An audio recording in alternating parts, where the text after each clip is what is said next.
ధర్మపురిలో మంత్రి కేటీఆర్ మాట్లాడుతున్నారు. ఇప్పుడు లైవ్ ద్వారా చూద్దాం. అడగొచ్చు వాళ్ళకు నేను ఆయన లేనప్పుడు కూడా చెప్తా ఉంటా. నాకు బాగా గుర్తున్న సందర్భం చెప్తున్నాను. నేను 2009 ఎలక్షన్, ఆ రోజు టీఆర్ఎస్ పార్టీ, ఇప్పుడు బీఆర్ఎస్, ఆనాడు టీఆర్ఎస్ 2009లో 2009లో మనం అనుకున్న ఫలితాలు రాలేదు. 45-46 సీట్లలో పోటీ చేసినాం, కేవలం 10 స్థానాల్లో గెలిచినాం. మళ్ళీ అప్పుడు కాంగ్రెస్ గవర్నమెంట్ వచ్చింది, రాజశేఖర్ రెడ్డి ముఖ్యమంత్రి అయ్యిండు. అయిన తర్వాత తెల్లారు లేవంగానే ఇక ఒకటే స్టేట్మెంట్లు, అయిపోయింది టీఆర్ఎస్, ఇవాళ ఈయన పోయిండట, రేపు ఆయన పోతాడట, ఎల్లుండి ఈ ఎమ్మెల్యే పోతాడట, అంటే ఎల్లుండి ఇంకొక ఆయన పోతాడట అని చెప్పి రోజు పేపర్లల్లో టీవీలలో వార్తలు. మన ఎమ్మెల్యేలను, మాజీ ఎమ్మెల్యేలను, మన నాయకులను ప్రలోభ పెట్టుడు, గుంజుకపోవుడు, పైసల ఆశ చూపెట్టుడు, పదవుల ఆశ చూపెట్టుడు, నీకు ఇది ఇస్తాం అది ఇస్తామని చెప్పి ఆనాడు కేసీఆర్ గారిని, తెలంగాణ ఉద్యమాన్ని గొంతు నులిమి చంపే ప్రయత్నం జరుగుతున్న రోజులు. ఆ రోజుల్లో ఒక పత్రికా విలేకరు పోయి కొప్పుల ఈశ్వరన్ అని అడిగిండు. నాకు బాగా గుర్తుంది, ఈనాడు పేపర్లో వచ్చింది తెల్లారి. ఆయన అడిగిండు, ఈశ్వర్ గారు మరి చాలా మంది పోతుండట కదా పార్టీలకు వెళ్ళి, టీఆర్ఎస్ పార్టీ డిస్పెట్టి మీరు కూడా పోతుండ్రా, ఏం సంగతి అని అడిగిండు. ఆ రోజు ఈశ్వరన్న చెప్పిన మాట నేను జీవించి ఉన్నంత వరకు మర్చిపోననే మాట నేను మీకు ఈ సందర్భంగా విజ్ఞప్తి చేస్తాను. ఆయన ఏమన్నాడు ఆ రోజు అంటే, ఇంత గొప్ప మాట అన్నాడంటే, మీరు రాసి పెట్టుకోండి, రేపు పేపర్లో రాయండి, నేను కేసీఆర్ గారితో ఈరోజు ఉన్నాను, రేపు ఉంటాను, చచ్చేదాకుంటా. ఒకవేళ దబ్బన్న ఏదన్నా పరిస్థితుల కేటీఆర్, హరీష్ రావు ఇద్దరు ఇడిచిపెట్టిపోయినా నేను మాత్రం కేసీఆర్ తోనే ఉంటా. గది నాయకుడి కమిట్మెంట్, నాయకుడి క్యారెక్టర్. సుఖాలు ఆగా చెరువు నిండినాక కప్పలు మస్తుకొస్తాయి, చెరువు నిండినాక కప్పలు మస్తుకొస్తాయి. కానీ కష్టంలోనే తెలుస్తుంది మనోడెవడం మందోడెవడం. నిజంగా కూడా ఈశ్వరన్న, నేను గర్వంగా చెప్తా ఉన్నా, నిజంగా గర్వంగా చెప్తా ఉన్నా. ఎందుకంటే ఈశ్వరన్న లాంటి నాయకులు చాలా అరుదుగుంటారు. అద్భుతంగా ఈరోజు ఎక్కడ ఎన్నడు ఒక్క పంచాయతీ అనేది ఉండదు ఆయనతో. ఎన్నడు ఏ సందర్భంలో ఏ కోశాన ఎవరితో పంచాయతీ ఉండదు, ఎవరితో కొట్లాట ఉండదు.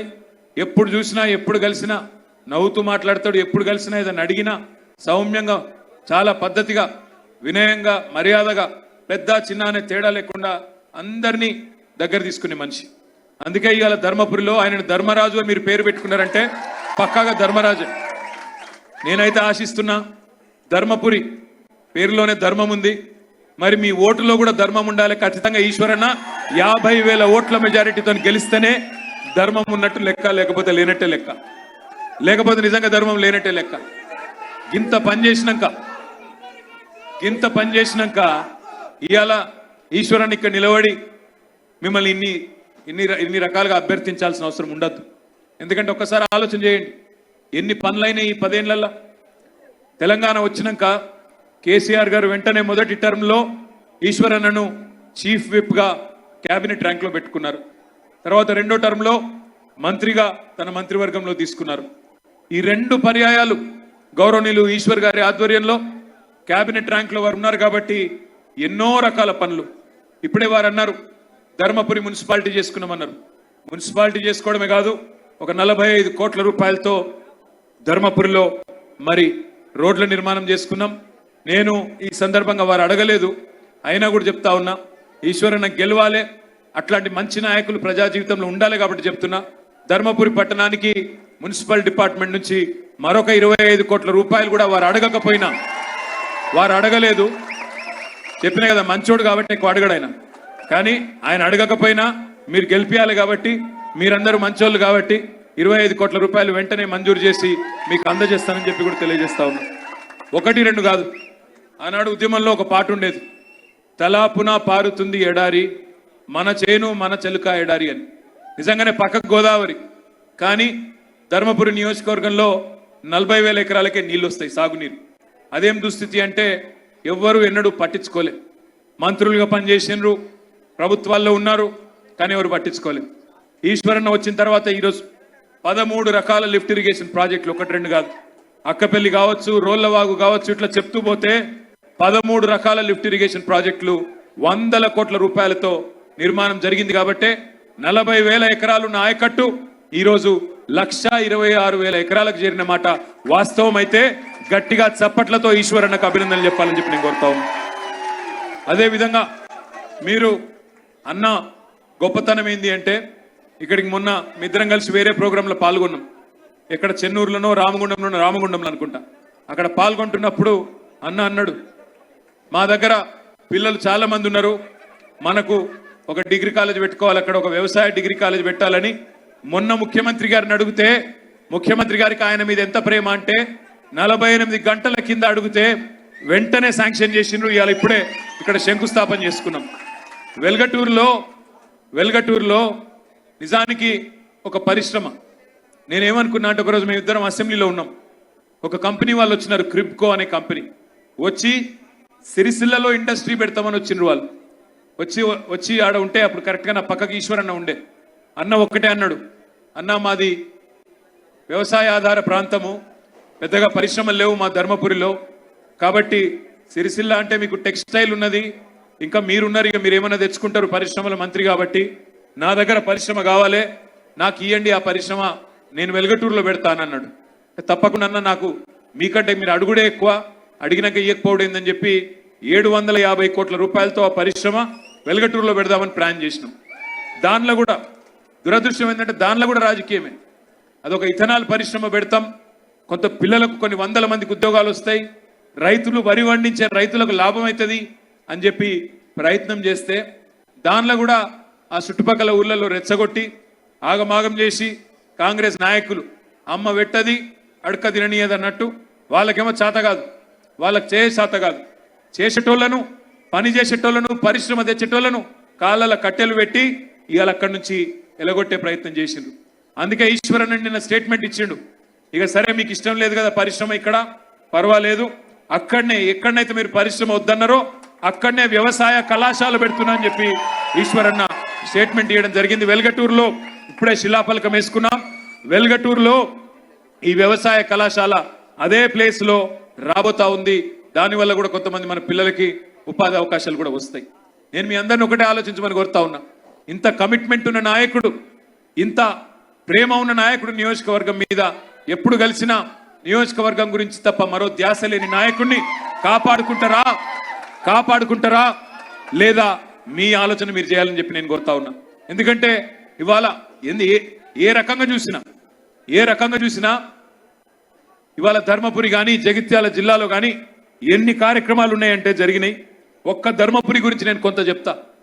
ఇవాళ ధర్మపురిలో ఆసరా పెన్షన్లు దాదాపు ఈ 9 ఏళ్లలో 2,750 కోట్ల రూపాయలు ఆసరా పెన్షన్ల రూపంలో మీ ఖాతాల్లో పడ్డ మాట వాస్తవమైతే చప్పట్లతో ముఖ్యమంత్రి గారికి ధన్యవాదాలు చెప్పాలని చెప్పి నేను కోరుతా ఉన్నా. రైతు బంధు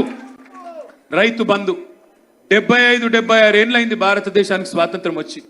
మరి ఏ నాయకుడు, ఏ ముఖ్యమంత్రి, ఏ ప్రధానమంత్రి కేసీఆర్ గారి కంటే ముందు ఎందుకు ఆలోచన చేయలే రైతుకు పెట్టుబడి ఇవ్వాలని? ఇవాళ నేను అడుగుతా ఉన్నా మా రైతు బిడ్డల్ని, మా రైతు అన్నల్ని, మా ఆడబిడ్డల్ని, వానాకాలం నాట్లేసే టైం వచ్చిందంటే, యాసంగి పంట నాటేసే టైం వచ్చిందంటే మన సెల్ ఫోన్లన్నిట్లో టింగు టింగు టింగు టింగు అనుకుంటా 73,000 కోట్ల రూపాయలు, 1-2 కాదు, 73,000 కోట్ల రూపాయలు 70 లక్షల రైతుల ఖాతాల్లో వేసిన ఒకే ఒక్క నాయకుడు కేసీఆర్ గారికి గట్టిగా చప్పట్లతో ధన్యవాదాలు చెప్పాలని చెప్పి నేను కోరుతున్నా. ఒక్క ధర్మపురి నియోజకవర్గంలో రైతు బంధులో భాగంగా 64,800 మంది రైతన్నలకు ఇవాళ బ్రహ్మాండంగా రైతు బంధు వస్తా ఉన్నది. ఒక్క రైతు బంధు వచ్చిన వాళ్ళు, ఆసరా వచ్చిన వాళ్ళు, మీరు ఓట్లేస్తే చాలు కాంగ్రెస్ పార్టీ డిపాజిట్ కూడా గల్లంత అవుతుందనే మాట ఈ సందర్భంగా నేను విజ్ఞప్తి చేస్తా ఉన్నా. అదే విధంగా ఒక రైతు చచ్చిపోతే, ఏ కారణం చేత చచ్చిపోయినా ఆ కుటుంబానికి ఇబ్బంది కావద్దు, ఆ కుటుంబం ఆగం కావద్దు అని ఆలోచించిన నాయకుడు ఎవడన్నా ఉన్నాడా భారతదేశంలో? కేసీఆర్ తప్ప. ఇవాళ చాలా మంది చాలా మాట్లాడుతున్నారు, అడ్డంపడు కాంగ్రెస్ వాళ్ళు అంటున్నారు, ఎక్కడుంది కరెంటు, 24 గంటల కరెంటు యాడుంది, మాకైతే కనబడతలేదు అంటారు. నిన్నగాక మొన్న ఒక ఆయన ఉన్నాడు కోమటిరెడ్డి వెంకటరెడ్డి అని, ఆయన అంటుండు ఎక్కడున్నది కరెంటు మాకు చూపెట్టండి అంటుండు. నేను ఒకటే చెప్తున్నా, వెంకటరెడ్డి గారు, నీకు కాంగ్రెస్ వాళ్ళకు మీరు అనుమాన పక్షులు, మీకు అనుమానం ఎక్కువ. ఒక పని చేయండి, బస్సులు మేమే ఇంతజాం చేస్తాం. ఎంతమంది వస్తారో రాండ్రి, ఎంతమంది వస్తారో రాండ్రి, 400, 500, 5000 ఎంతమంది వచ్చినా బస్సులు మొత్తం మా ఖర్చులతో మేమే పెట్టుకుంటాం. అందరూ రాండ్రి. ధర్మపురి నియోజకవర్గంలోని ఏ ఊరికి పోతారో, ఏ టైంకి పోతారో పొన్రి, పోయి మంచిగా అందరు ఒకటే వరుసల లైన్లో నిలబడి గట్టిగా పట్టుకొని కరెంటు తీగలను. వస్తుందో లేదో, కరెంటు ఉన్నదో లేదో తెలుస్తుంది. దేశానికి పట్టిన దరిద్రం కూడా వీక్తుంది ఆయన. కాంగ్రెస్ వాళ్ళకి సిగ్గుందా కరెంటు గురించి మాట్లాడుతందుకు? ఎంత గోస పెట్టిండ్రే మనను కరెంటు గురించి. యాదికుందా ధర్మపురిలో తెలంగాణ రాకముందు ఏదన్నా ఊర్లో ఎవరన్నా చచ్చిపోతే పెద్ద మనిషి ఎంత గోస్తుంటుండే. ఆ శవాన్ని కాలేసేందుకు పోయినప్పుడు, అంత్యక్రియలకు పోయినప్పుడు మనం కదా ఫోన్ చేసి బతిమలాడుకోలే కరెంటు వాళ్ళను. ఏమని బతిమలాడినాం ఆ రోజు? అన్నా బాయికాడికి పోతున్నాం, ఇప్పుడే శవాన్ని కాలేసినాం, దయచేసి స్నానం చేయాలి, స్నానం చేయకపోతే ఇంటికి రానియరు, ఒక 15-20 నిమిషాలు కరెంట్